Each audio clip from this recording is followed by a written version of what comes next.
नमस्कार साथियों, कैसे हैं आप सब लोग। देखिए, आज बहुप्रतीक्षित समीक्षा अधिकारी सहायक समीक्षा अधिकारी का नोटिफिकेशन आखिरकार आज आयोग के द्वारा जारी कर ही दिया गया है। एक बहुत लंबे समय से सभी लोग इसकी प्रतीक्षा कर रहे थे और आखिरकार आज ये नोटिफिकेशन जारी हो गया है। ऑनलाइन आवेदन शुरू होने की तिथि 9 अक्टूबर है और लास्ट डेट है 9 नवंबर। तो 1 महीने का समय है आपके पास फॉर्म भरने के लिए। अच्छे से चीज़ों को समझकर, एलिजिबिलिटी समझकर, क्या क्या योग्यता है, एज से संबंधी या फिर डिग्री या डिप्लोमा से संबंधी, उनको अच्छी तरह से समझने के बाद इस फॉर्म को आप भर लें। ठीक है। तो आपने जैसे कि जब ये विज्ञापन आया है तो आपने विज्ञापन को अच्छे से भली भांति देखा भी होगा। ठीक है। देखिए, हम यहाँ पर जो है थोड़ा पदों पर बात कर लेते हैं। पदों की जो टोटल संख्या की अगर हम बात करें तो 411 पोस्ट है टोटल, समीक्षा अधिकारी सहायक समीक्षा अधिकारी को मिलाकर। इस बार उत्तर प्रदेश सचिवालय में समीक्षा अधिकारी की 322 पोस्ट है। तो अकेले समीक्षा अधिकारी की ही, वो भी केवल सचिवालय में 322 पोस्ट तो यही है। 2021 में केवल 76 पोस्ट थी समीक्षा अधिकारी की सचिवालय में, तो उसके कंपैरिजन में 4 गुना से भी ज़्यादा पोस्ट है इस बार। ठीक है, पहली चीज़। दूसरा, आप देख पा रहे होंगे उत्तर प्रदेश लोक सेवा आयोग में 9 पद हैं समीक्षा अधिकारी के। उत्तर प्रदेश राजस्व परिषद में 3 पद हैं। इस बार सहायक समीक्षा अधिकारी के पदों की संख्या बहुत कम है। सचिवालय में ये पदों की संख्या 40 है, राजस्व परिषद में पदों की संख्या 23 है। उत्तर प्रदेश लोक सेवा आयोग में 13 है और उत्तर प्रदेश लोक सेवा आयोग में जो कि लेखा का पद होता है अकाउंट का, उसको 1 है। इस बार सचिवालय में समीक्षा अधिकारी का जो लेखा वाला पद होता है वो नहीं दिया हुआ है। ठीक है। हालांकि अभी 411 पद हैं, लेकिन प्रीलिम्स या प्रारंभिक परीक्षा का रिजल्ट आते आते पदों की संख्या में वृद्धि हो सकती है। तो अभी आप इन्हीं को मानकर चलें, 411, 322 पद बहुत ज़्यादा होते हैं, बहुत अच्छी संख्या है और ये बहुत ही सुनहरा अवसर है एक राजपत्रित अधिकारी बनने के लिए। क्योंकि आपको पता होगा समीक्षा अधिकारी का जो नोटिफिकेशन है वो हर साल नहीं आता है, लगभग 4 से 5 साल इसमें लग जाते हैं, 4 से 5 साल बाद आता है। तो बहुत अच्छा सुनहरा अवसर है आपके पास में एक राजपत्रित अधिकारी बनने के लिए। 4800 ग्रेड पे होता है। सचिवालय में आप रहेंगे जीवन भर, स्थायी पोस्ट है एक तरह से। तो बहुत अच्छा मौका है, इसको हाथ से ना जाने दें आप। थोड़ा हम जो है बात कर लेते हैं अब योग्यता के बारे में कि समीक्षा अधिकारी सहायक समीक्षा अधिकारी के लिए क्या योग्यता है, क्योंकि इसमें बहुत ज़्यादा कन्फ्यूज़न रहता है। देखिए, समीक्षा अधिकारी के लिए जो सामान्य योग्यता है वो है ग्रेजुएशन। स्नातक आपने किया हुआ हो किसी भी विषय से तो आप समीक्षा अधिकारी के लिए योग्य हैं, चाहे वो सचिवालय में हो, लोक सेवा आयोग में हो या फिर राजस्व परिषद में हो। समस्या आती है सहायक समीक्षा अधिकारी को लेकर, क्योंकि सहायक समीक्षा अधिकारी के लिए O लेवल मांगा जाता है और उसके समकक्ष कोई और अन्य डिप्लोमा या डिग्री हो। अब वो अन्य कौन सा डिप्लोमा डिग्री होगी, इसको लेकर बहुत ज़्यादा भ्रम की स्थिति बनी रहती है। उसको हम लास्ट में देखेंगे, बात करेंगे उस पर भी। अभी जो नोटिफिकेशन में दिया हुआ है उस पर हम बात कर लेते हैं।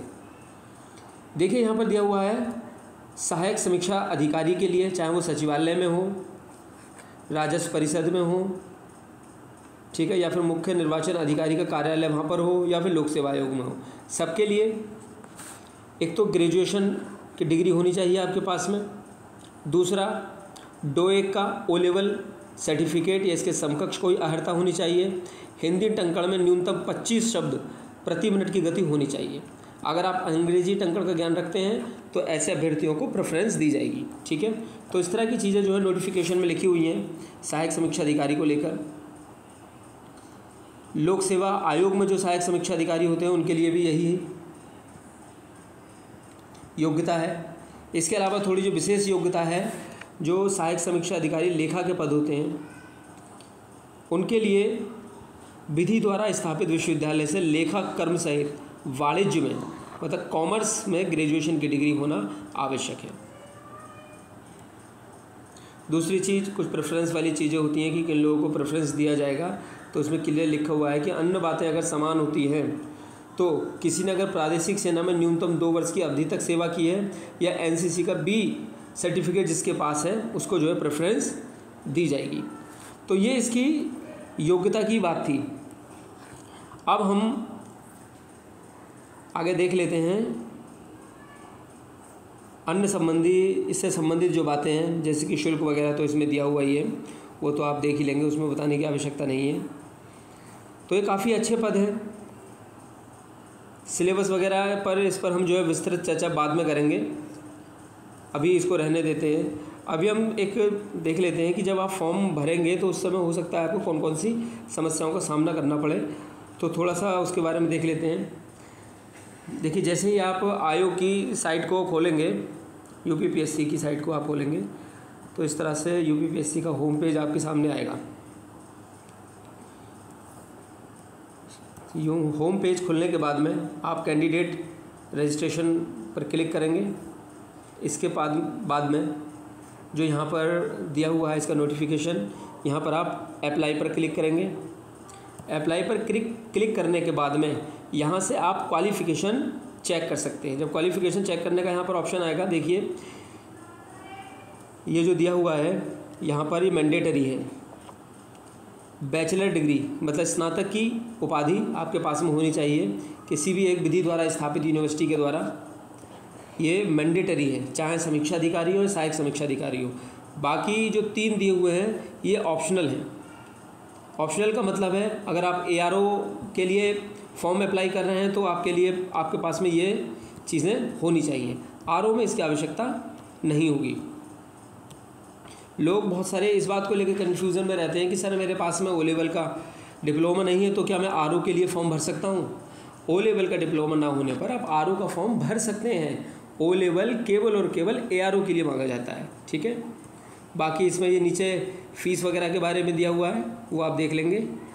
अब हम क्वालिफ़िकेशन चेक करने के बाद ऑथेंटिकेट करेंगे इसको ओटीआर के द्वारा।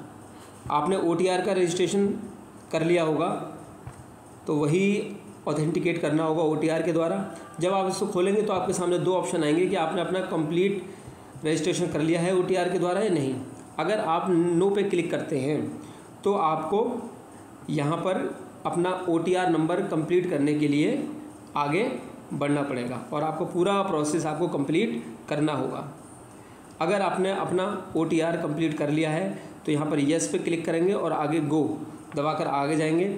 यहाँ पर आप अपना ओटीआर नंबर डालेंगे और उसके बाद इसको प्रोसीड करेंगे, ठीक है। प्रोसीड करने के बाद में जो भी सामान्य जानकारी होगी वो इसमें आप भर देंगे और आपको जो है रजिस्ट्रेशन नंबर आपका मिल जाएगा।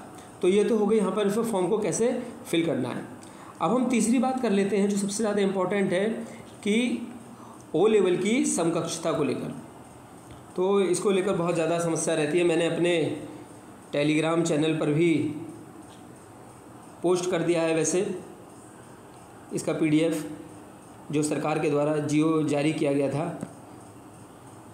तो उसमें देख लेते हैं हम कौन कौन सी डिग्री या डिप्लोमा मान्य हैं। तो ये जीओ है, इससे संबंधित देखिए 5 मई 2022 को ये जीओ या शासनादेश सरकार के द्वारा जारी किया गया था कंप्यूटर कोर्स ओ लेवल तथा उसकी समकक्षता निर्धारित किए जाने के संबंध में, ठीक है। तो इसमें बहुत सारे डिप्लोमा और डिग्री के बारे में बताया गया है जो ओ लेवल के समकक्ष हैं। जैसे कि इसमें यहाँ पे लिखा हुआ है कि केंद्र या राज्य सरकार के किसी भी बोर्ड, विश्वविद्यालय, यूजीसी, एआईसीटीई, एनआईईएलआईटी, डोएक से मान्यता प्राप्त सरकारी या निजी संस्था से कम 1 वर्ष की अवधि का ओ लेवल पाठ्यक्रम उत्तीर्ण हो, ठीक है, पहली चीज़। दूसरी चीज़, केंद्र सरकार या राज्य के किसी बोर्ड, विश्वविद्यालय या ये अन्य संस्थाएं जो उसमें नाम दी हुई हैं, यहाँ पर 10+2 के उपरांत कंप्यूटर में कम से कम 1 वर्ष की अवधि का निम्नलिखित पाठ्यक्रम उत्तीर्ण हो। वो कौन कौन से पाठ्यक्रम हैं उनको देख लेते हैं। देखिए सबसे पहले तो है, ऊपर दिया हुआ है DOAP, diploma in office automation and publishing.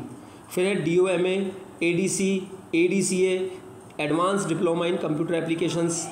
इसके अलावा ADCH, ADCP, इसी तरह से बहुत सारे डिप्लोमा यहाँ पर दिए हुए हैं जिसको आप देख लेंगे, ठीक है।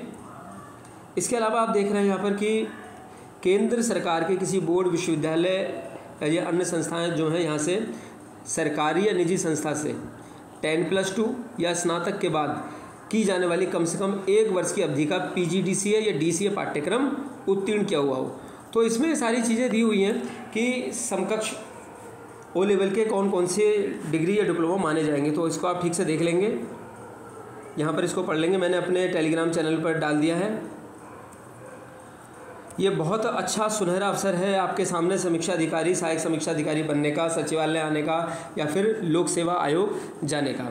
तो इस अवसर को हाथ से ना जाने दें, सारी चीज़ों को भुलाकर अच्छे से तैयारी करें। इस पर एक बहुत विस्तृत स्ट्रेटजी क्या होनी चाहिए, हिंदी को कैसे तैयार करना है, इसके लिए मैं 1-2 दिन में बहुत जल्दी वीडियो बनाऊँगा, ठीक है। तब तक के लिए धन्यवाद, थैंक यू।